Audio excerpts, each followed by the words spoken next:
Санхүүгийн зохицуулах хороо, санхүүгийн зах зээлийн эрсдлийн удирдлага, тогтвортой байдлыг бэхжүүлэх, байгаль орчин дээлтэй төсөл хөтөлбөрийг дэмжих, тогтвортой ногоон санхүүгийн тогтолцоог хөгжүүлэх зорилгоор олон улсын санхүүгийн корпорацтай хамтын ажиллагааны санамж бичгийг байгууллаа. Уг арга хэмжээнд санхүүгийн зохицуулах хорооны дарга Жамба Жамц, олон улсын санхүүгийн корпорац, Монгол улс дахь суурин төлөөлөгч Мэтью Лоблан болон албаны бусад хүмүүс оролцлоо. Монгол улсад анх удаа энэ олон улсад хэрэгжиж байгаа энэ шинэ бүтээгдэхүүнүүд урд хожид бид бүхэн одоо огт энэ талаар тийм ээ хийгдэж байгаа ийм ажлууд бол ингэснээр бол Монгол улсын хөрөнгөний зах зээл дээр хөрөнгө оруулалтын шинэ ийм нэр төрөл хэрэгслүүд бий болгоно. За нөгөө талаас энэ доктортой тайлагнлын асуудал бол аягүй чухал байгаа. Ялангуяа тэр олон улсын нэгтлэн бодгор төслийн олон улсын тайлагнал дээр энэ ногоон тийм ээ ялангуяа энэ blue bond одоо энэ шинэ санхүүгийн хэрэгслүүд дээр суурилсан энэ тайлагнлын нээлттэй тайлагнлын тогтолцоог бас давхар бүрдүүлээд явах юм. There was this first phase.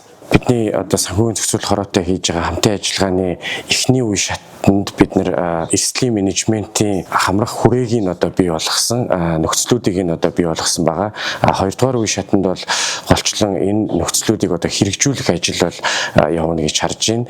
Тэгээд өнгөрсөн жилийг харах юм бол мөнгө одоо санхүүжилт бий болгох босгох жил болсон гэж бол хэлж болно. Тэгээд дийлэнх санхүүжилт нь ногоон бондын хэрэгслэр бол бий болсон байгаа.